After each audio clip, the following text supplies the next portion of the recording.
기도하겠습니다. 주님의 보혈밖에 없습니다. 우리를 새롭게 하고 우리에게 힘이 되어지고 우리를 변화시킬 수 있는 것, 주님의 보혈밖에 없습니다. 하나님, 오늘의 예배, 이 아침에 저희를 불러주셔서 예배를 통해 하루를 시작하게 하신 주님, 우리 안에 십자가의 보혈이 다시 회복되어지게 하여 주시옵소서. 무뎌진 우리의 이 감각이, 메말른 우리의 심령이 주의 말씀을 통하여서 십자가의 은혜가, 그 보혈이 다시 흐르게 하여 주시고, 하나님 모든 것에 감사, 주님의 은혜, 기쁨, 감격, 이 마음으로 주님께 영광 돌리는 거룩한 삶을 살게 하여 주시옵소서. 우리의 마음에 무거운 짐들과 아픔들과 어려움들도 다 주님 앞에 내려놓습니다. 십자가의 보혈로 말미암아 우리를 자유케 하신 예수 그리스도의 사랑 안에 하나님, 우리 스스로 얽매이지 않게 하시고 죄에 눌리지 않게 하여 주시고 늘 예수의 이름으로 자유할 수 있는 거룩한 믿음의 자녀가 되게 하여 주시옵소서. 감사하며 예수님의 이름으로 기도합니다. 아멘. 오늘 우리에게 하나님의 말씀은 예레미야서입니다. 예레미야서 7장 29절에서 34절입니다. 예레미야서 7장 29절에서 34절입니다.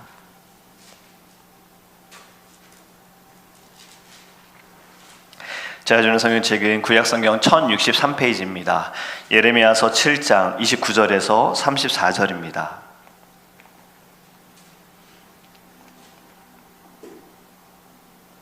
함께 읽도록 하겠습니다. 너의 머리털을 베어버리고 벗은 산 위에서 통곡할지어다. 여호와께서 그 노하신 바 이 세대를 끊어 버리셨음이라. 여호와께서 말씀하시되 유다 자손이 나의 눈앞에 악을 행하여 내 이름으로 일컬음을 받는 집에 그들의 가증한 것을 두어 집을 더럽혔으며 흰놈의 아들 골짜기에 도배 사당을 건축하고 그들의 자녀들 불에 살랐나니 내가 명령하지 아니하였고 내 마음에 생각하지도 아니한 일이니라. 그러므로 여호와께서 말씀하시니라. 날이 이르면 이곳을 도벳이라 하거나 흰놈의 아들의 골짜기라 말하지 아니하고 죽임의 골짜기라 말하리니 이는 도벳에 자리가 없을 만큼 매장했기 때문이라. 이 백성의 시체가 공중의 새와 땅의 짐승의 밥이 될 것이나 그것을 쫓을 자가 없을 것이라. 그때 내가 유다 성읍들과 예루살렘 거리에 기뻐하는 소리, 즐거워하는 소리, 신랑의 소리, 신부의 소리가 끊어지게 하리니 땅이 황폐하리라. 아멘. 아멘. 할렐루야. 오늘의 말씀을 통해서 주님께서 우리에게 큰 은혜 주실 줄 믿습니다. 여러분, 심청 이야기를 아시지요? 우리 청년들은 심청 이야기 아실지 모르겠어요. 어릴 때 저희들은 꼭 읽어야 됐던 동화 이야기기도 하고 또 가끔은 드라마를 통해서도 알 수 있는 이야기인데, 미국에서 태어난 우리 청년들은 잘 모를 수도 있을 겁니다. 이 심청 이야기는 무엇입니까? 이 눈이 먼 아버지를 눈뜨게 하기 위해서 공양미 300석을 바쳐라. 그런데 집이 가난해서 바칠 수가 없었잖아요. 심청이에게 아주 이 솔깃한 제안이 들어오지요. 300석을 누가 다 내주겠다는 거잖아요. 대신 조건이 너가 인당수에 빠져서 죽으면 너에게 300석을 주겠다라는 거예요. 이 심청전은 고전소설이면서 판소리가 유명한 소설이고 또 춘향전과 함께 잘 알려진 이야기입니다. 그런데 이 심청이의 스토리를 보면요, 그 당시에 어떤 우상을 어떻게 섬겼는지 알 수가 있어요. 그리고 자신의 뜻이 이루어지기 위해서 무엇을 했는지도 알 수가 있습니다.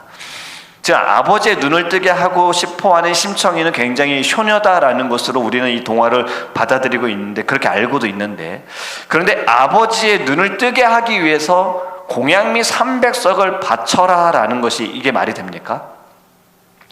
지금 이 시대에 만약에 제가 여러분들에게 여러분들의 삶이 행복하게 원하시면요, 여러분들 헌금을 매달 1000불씩 하세요. 여러분, 저를 어떻게 보시겠어요? 이상한 사람이다. 내가 여기 계속 다녀도 되는 거야? 이렇게 생각하시겠죠? 지금 그런 내용인 거예요. 아버지 눈뜨게 하려면요, 300석을 바쳐라. 지금 이 시대 이런 말하면 누가 믿겠습니까? 그런데 믿는 사람들이 있다는 거예요. 그리고 우리 안에도 이러한 신앙이 자리를 잡고 있는 경우도 있습니다. 공양미 300석 어떠한 조건을 거는 거예요. 지금 신과 내고하는 거 아닙니까? 300석을 바치며 네 소원 들어줄게. 눈 뜨게 해줄게. 네가 원하는 거 다 해결해 줄게. 공양미 300석 지금의 가치로 한번 따져보고 싶었어요. 궁금해서. 인터넷으로 찾아보니까요, 이 1석이 144kg인데 300석이면 43,200kg이래요. 쌀 한 가마니가 80kg로 계산해보면 총 540가마니고, 이것을 이제 돈으로 계산을 해보면 1억 173만 6천 원. 그러니까 1억이 넘는 돈을 바쳐라 얘기를 한 거예요. 신이 이런 돈을 요구한다? 세상의 우상, 사람들이 만든 우상은 이렇게 요구합니다. 무언가를 요구합니다. 그것이 충족이 되어지고 만족이 되어지면 너가 원하는 거, 네가 기도하는 거 들어주겠다는 거예요. 그런데 우리가 믿는 하나님, 우리의 아버지가 되시는 하나님은요, 이렇게 금전적인 것을 요구하지 않으십니다. 뭐 이런 질문할 수 있어요. 이제 막 예수님을 믿는 사람들은 제가 알기로는 교회에서 뭐 11조 드리라고 하던데요, 헌금을 꼭 드리라고 하던데요. 이건 하나님이 요구하신 것이 아니라 자녀된 자가 마땅히 하나님께 드려야 할 의무인 것이지, 아직 이것을 모르는 사람들은 교회가 뭘 해라, 바쳐라, 드려라 이렇게 느껴지는 거예요. 언제 우리가 헌금 많이 한다고 축복 받습니다 이런 얘기 안 하잖아요. 성경에 그런 얘기 없잖아요. 헌금을 하는 것은 나의 마음을 드리는 것이지 복 받기 위해서 드리는 것이 아니잖아요. 하나님이 우리에게 요구하시는 것은 단 하나입니다. 순종이죠. 하나님을 믿고 따라라. 말씀에 귀 기울여라. 세상의 우상들처럼 무엇을 바쳐야지만, 무엇을 행해야지만, 열심을 내야지만 복을 주겠다, 이것과는 완전히 다른 겁니다. 그리고 또 심청이의 내용에 보면요, 심청이를 던지는 이유가 무엇입니까? 이 뱃사람들이 바다에 나갔을 때 바다가 그 노여움을 갖지 않도록 자기들이 그물을 던지면 많은 고기를 잡기 위해서 지금 심청이를 던지는 거잖아요. 결국에 사람 죽이는 거예요. 아버지가 직접적으로 딸을 죽인 것은 아니지만 사람들이 처녀를 바다에 있는 신에게 바치면 신이 노여워하지 않고 우리들에게 복을 주실 거야 라는 마음. 하나님께서는요, 사람의 목숨 가지고 딜하시는 분이 아니십니다. 사람의 목숨을 바친다고 해도 마음이 없는 거, 하나님에게 아무런 의미가 없는 거예요. 하나님은 우리의 있는 모습 그대로를 원하시죠. 하나님이 우리에게 원하시는 것은 목숨이 아니라 솔직함입니다. 온전히 주님을 믿는 이 믿음, 그리고 신뢰함. 하나님은 외모를 보시지 않고 무엇을 보신다 그랬죠? 중심이에요. 우리의 중심이에요. 내가 어떠한 중심을 가지고 신앙생활하고 있고 어떠한 중심을 가지고 예배하는지를 주님은 보신다는 거예요. 여러분, 이것이 우리가 믿는 하나님과 세상의 사람들이 만든 우상과의 큰 차이점입니다. 그런데요, 우리도 신앙생활하면서 세상의 사람들이 섬기는 우상을 섬기듯이 하나님을 섬길 때가 있다는 거죠. 이게 너무 안타깝고 슬픈 이야기입니다. 나의 열심과 마음보다 이렇게 했는데 하나님께서 내게 복을 주시지 않으면 하나님은 좋으신 하나님이 아닌 거예요. 그때부터는 하나님은 나쁜 하나님이에요. 내가 이렇게 기도했는데, 내가 지금까지 어떻게 믿었는데, 내가 어떻게 예배했는데, 어떻게 봉사했는데, 얼마나 헌금했는데 왜 나한테 이런 어려움을 주셔? 아픔을 주셔? 그때부터는 나쁜 하나님인 거예요. 여러분, 이제는 이런 어린애가 신앙에서 벗어나야 합니다. 우리 가끔 했던 말이 뭐죠? God is good all the time. 하나님은 언제나 선하세요. 하나님의 선하심은 변함이 없으십니다. 우리가 아무리 하나님 나빠 해도요, 하나님은 절대 나빠지실 분도 아니고 이것을 영향 받으실 분도 아니에요. 그분의 선하심은 변함이 없으십니다.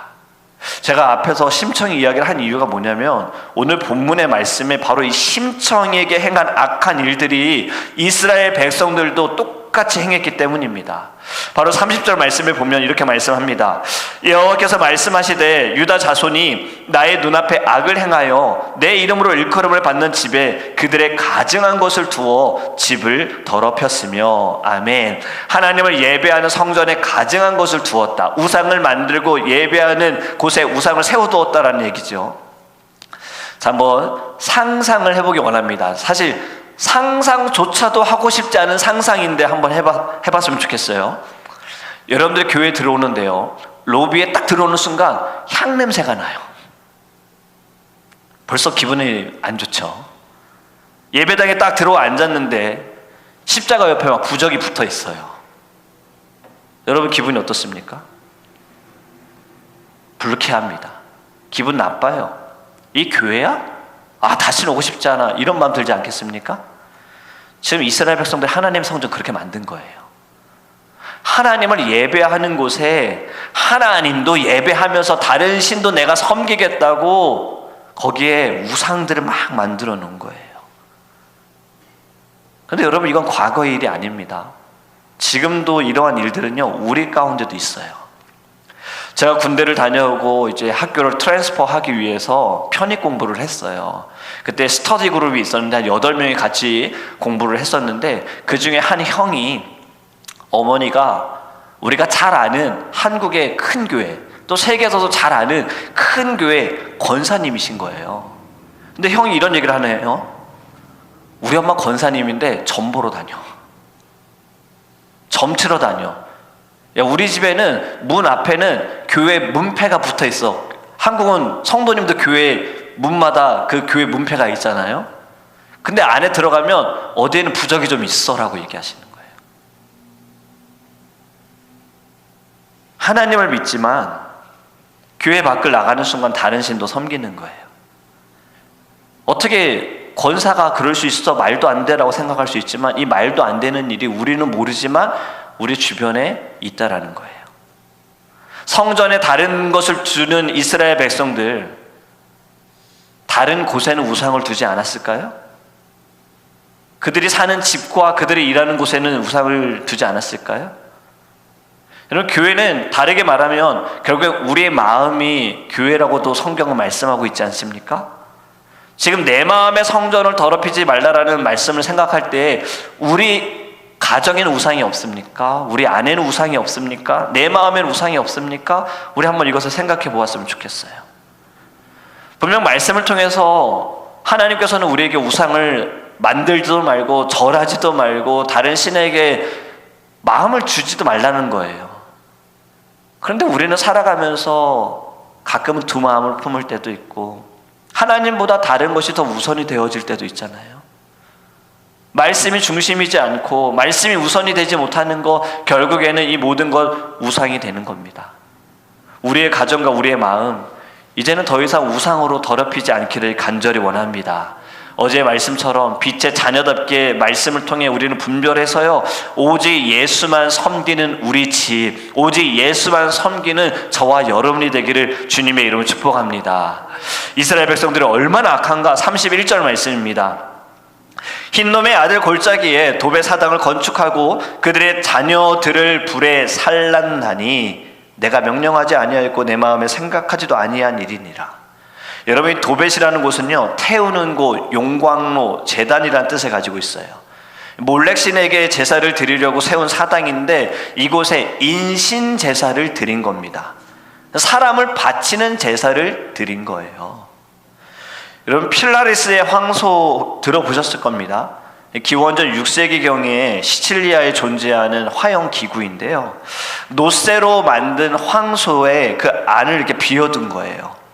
그리고 이 안에 사람을 가두어 놓고 아래에 불을 피워서 천천히 사람을 익혀버리는 장치인데, 이 안에 들어간 사람이 이제 점점 뜨거워서 고통스러워서 신음하는 부르짖는 소리가 이 설계된 잇부분, 황소의 잇부분에 금관을 울려가지고 마치 황소가 우는 소리처럼 들리게 만든 거예요. 이걸 만든 사람이 펠릴라우스인데, 참 아이러니하게도 이걸 만든 사람이 여기서 제일 먼저 죽은 최초의 희생자입니다. 불에 죽는다는 것은요, 굉장히 끔찍한 거거든요. 이제 오늘 본문의 말씀, 자신들의 자녀를 불에 살랐다. 자신들의 자녀를 불에 태우는 잔혹함이 있다라는 건데, 왜요? 왜 자기들의 자녀를 죽였습니까? 자기들 복 받으려고요. 나 복 받으려고 자녀들을 불에 죽인 거예요. 불에 태워 죽인 거예요. 자신들이 좋은 삶을 살려고 자식들을 바친 거예요. 지금 분명히 성경에서 지금 본문에 말씀하시기를 이거는 하나님 명령하신 것도 아니고 하나님이 기뻐하시는 것도 아닌데, 자기들이 생각할 때 다른 신들도 이렇게 받으니까 하나님도 좋아하시지 않을까라는 착각 속에서 끔찍하고 가증한 일을 지금 벌린 겁니다. 근데 여러분, 더 안타까운 게 무엇인지 아십니까? 이런 말도 안 되는 끔찍한 일을 하면서도요, 이들은 잔인하다, 끔찍하다, 잘못됐다고 생각하지 않았어요. 드렸으니, 내가 가장 아끼는 자녀를 드렸으니 복 받겠지, 내 삶이 나아지겠지, 돈 좀 벌겠지, 건강해지겠지, 이러한 생각이 가득 찼던 거예요. 여러분, 사심이 있는 예배, 사심이 가득한 제사, 하나님 절대 받지 않으십니다. 앞에서 말씀드린 것처럼 이미 중심을 보시는 하나님께서 우리의 마음을 다 아시기 때문에요, 어떤 목적, 오늘 내가 이 예배를 드리면, 이 자리에 앉아있으면 복 받겠지, 오늘은 좀 달라지겠지. 여러분, 우리 예수님 믿는 거 복 받기 위해서 예수님 믿는 거 아니잖아요. 만약에 이 마음 가지고 있다면 아직 어린애 같은 신앙인 거예요. 성경에서는 예수님을 믿는 자들은 어디로 가라 그랬어요? 어딜 통과하라 그랬어요? 좁은 문을 통과하라 그랬어요. 좁은 길로 가라 그랬어요. 그리고 뭘 지르고 따라오라 그랬어요? 네 십자가 가지고 따라오라 그랬잖아요. 여러분, 이것이 축복입니까? 사람들이 볼 때 축복입니까? 거의 고통스러운 거예요. 주님께서 우리에게 말씀하시는 것은요, 그 어려운 길, 험난한 길을 따라오라고 말씀하시는 거잖아요.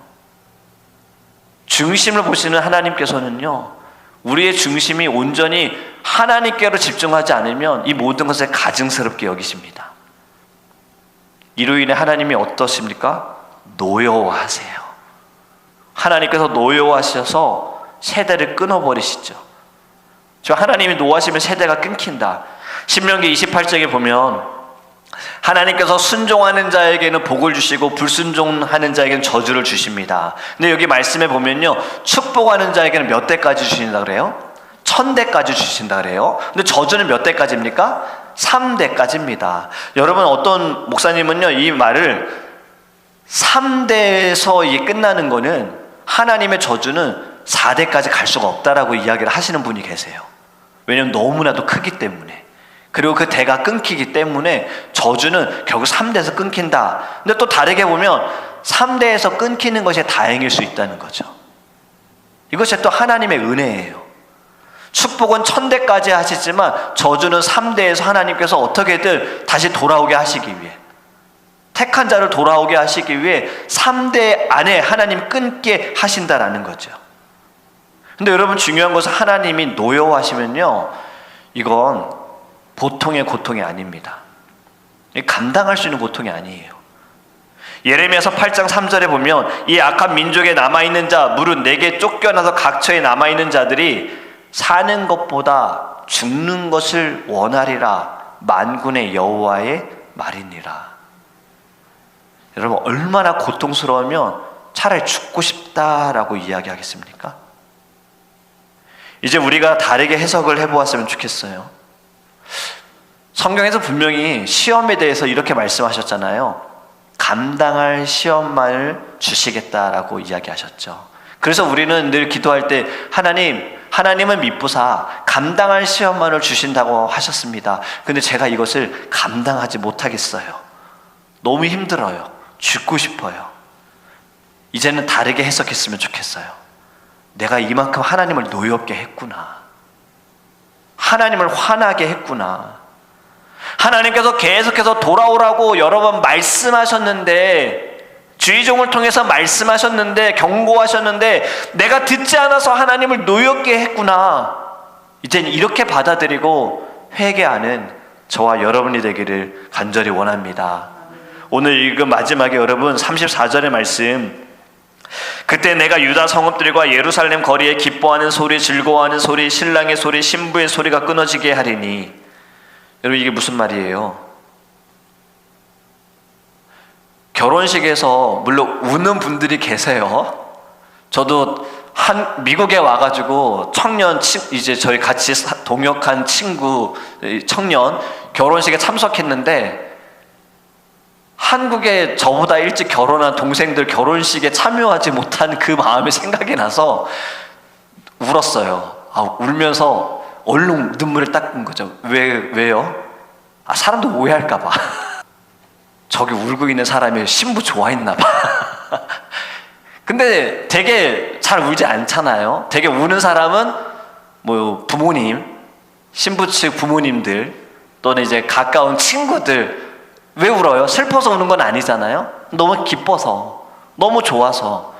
여러분, 결혼을 할 때쯤 되면은 참, 저도 미국에 와서 웨딩 촬영할 때 기분이 좋았던 건 뭐냐면, 모르는 사람들이 지나가면서 늘 하는 말이 Congratulation, Congratulation이에요.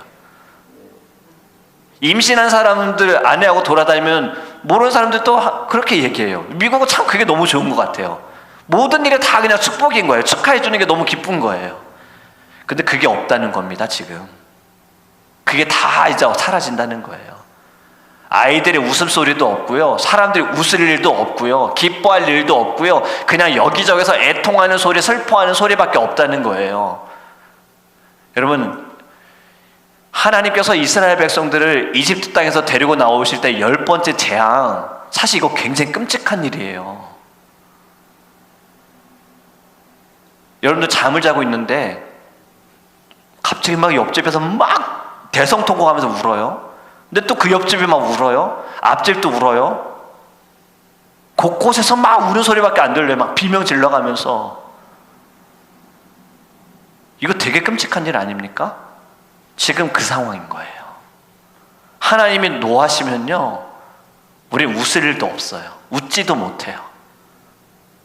여러분, 오늘의 말씀을 통해서 우리가 깨닫기 원하는 것은, 하나님께서 노하시기 전에 돌아오는 저와 여러분이 되기를 간절히 원합니다.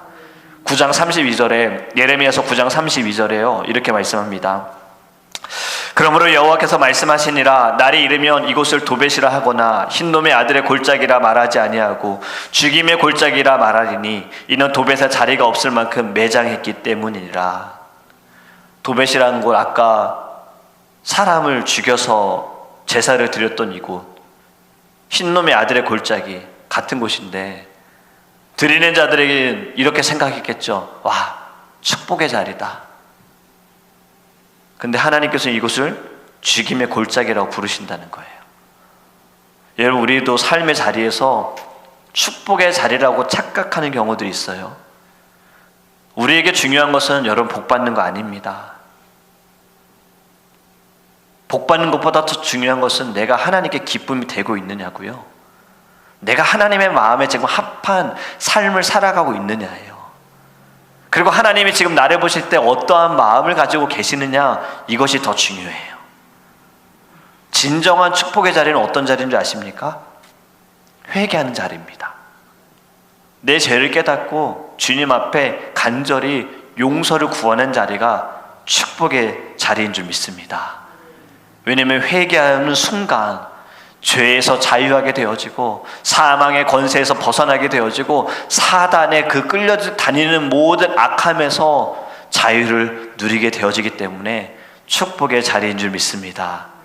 여러분, 하나님을 노하게 하면 지금 우리가 당했던 어떠한 고통보다 더 끔찍한 고통들, 생각 이상의 그 아픔들 우리에게 올 수 있어요.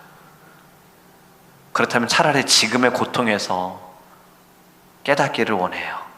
그리고 이 시간들, 은혜의 시간이구나, 축복의 시간이구나, 하나님의 나를 간절히 찾으시는구나, 이 마음을 가지고 주님께 돌아가는 저와 여러분이 되기를 주님의 이름으로 축복합니다.